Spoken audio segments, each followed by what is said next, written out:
Hi everybody, this is Maria B from Maria B Photography Shop, and today I'm going to show you how to use my newborn announcement brushes so you can create your own newborn announcements for your clients easily and quickly. So the first thing that you have to do is load the brushes into your brushes so you can choose them.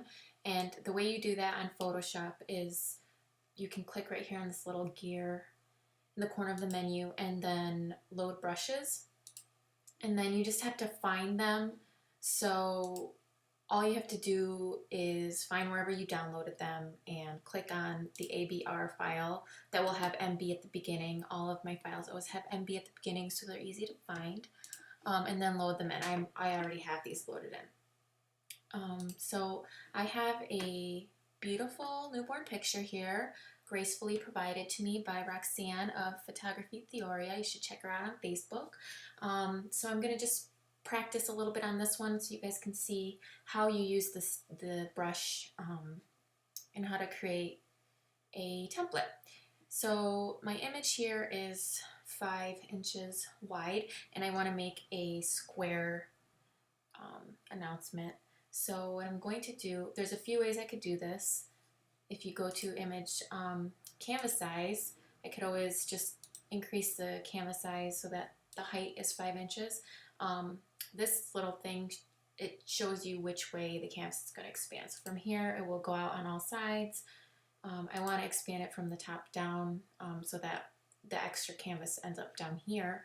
So we'll just see what happens there. And that's what happens.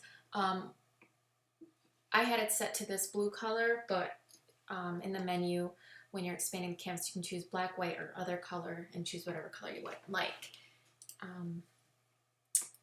I usually copy the background, and actually could have done this on a separate layer, just a new layer, but this way I can choose a color that I like. Generally, I would use one from the picture itself, and you can just eyedropper any color. You know, it'll look really nice and matching if you do that. The next thing I would do is select the brush that I want to use. And what I'm going to show you guys is this Hi, I'm New cute little banner. So select the color of what you would like the outside of the banner to be. And I think I'm going to do like a dark blue that's just going to like pop out against this lighter blue. And because I'm on a separate layer, I can pretty much stamp it wherever and then move it. So I suggest you click, and then if it's not dark enough, you could click it again, and then there you have it. So if you needed to move it around, you could just use the arrow and move it anywhere you like. If you wanted to make this like a 5x7 card, you could go back up to canvas size and, you know, let's say you wanted to do 5x7 and you wanted to add some to the top so that this image is in the middle. So I would just change this to 7. Click OK, and now we have some canvas on the top to work with. And I would go ahead and change the color to match. Actually, I'm not sure which blue. I think maybe I'll change the blue to something like this instead. Yeah. So basically, you know, that part's kind of easy. What I would do actually is take the picture itself and put it on its own layer so I can move it around and then make this background solid. I just fill it in here. That will make it easier. That way, if we want to move the picture around, and you can do this easier if you set up the size of the card beforehand and then just drag and drop the picture in, so you know you're not having to mess around with the layers and everything. So you can take the layer and, you know, maybe put it up here and move that wherever you like.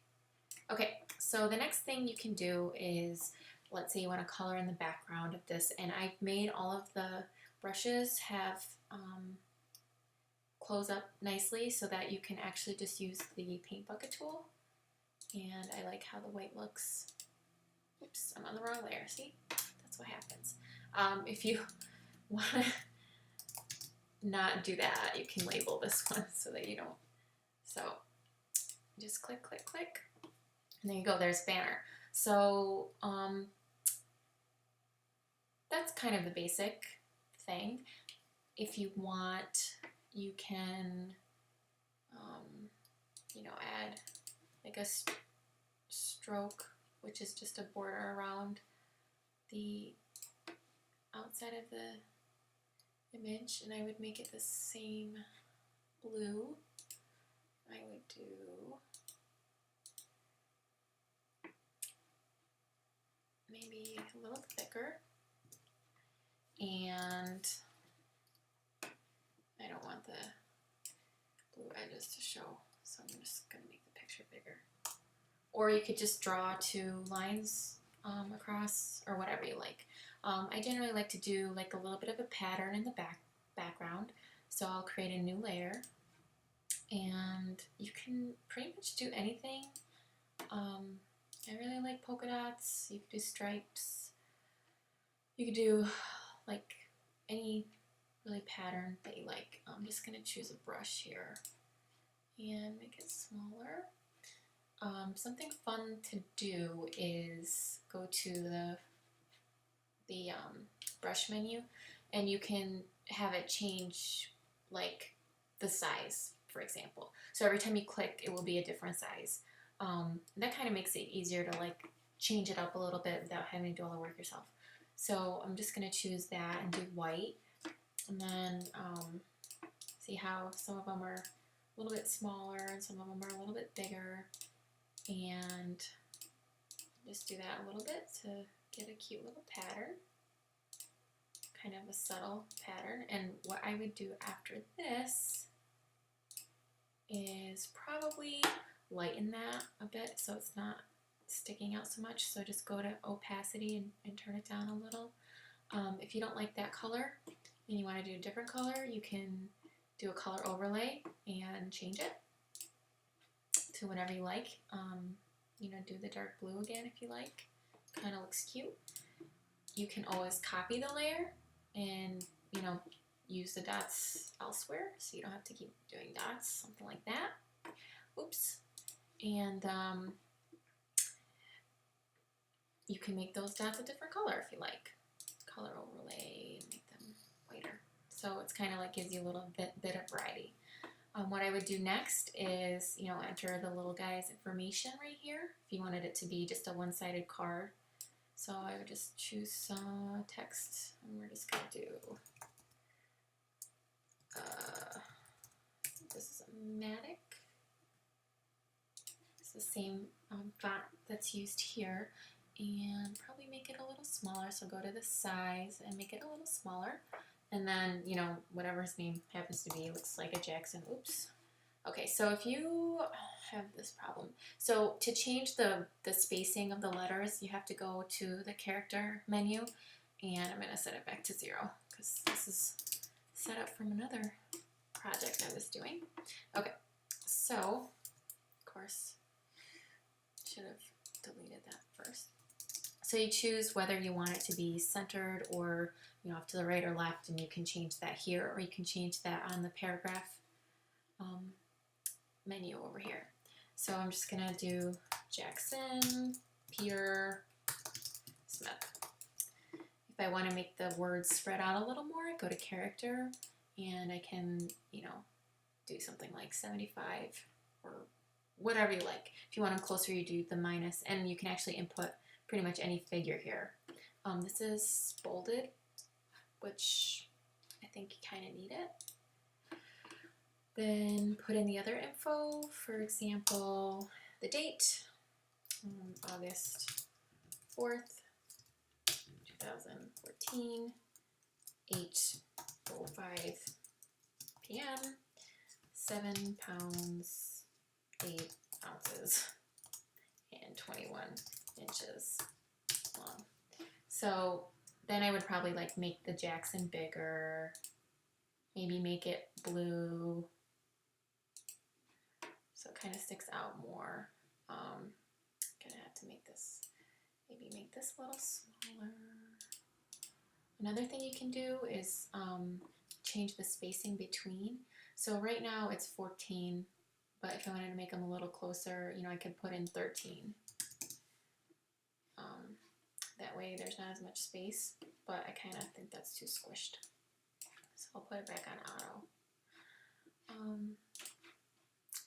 There's that. I think the polka dots on the bottom are a little too distracting, so I made them a little lighter. And then you can put in, well, oops, welcomed with love by Janet and Steve Smith. And, you know, change the color, change the font style, whatever you want to do, basically. And you could also do multiple images, whatever you want. It's pretty simple.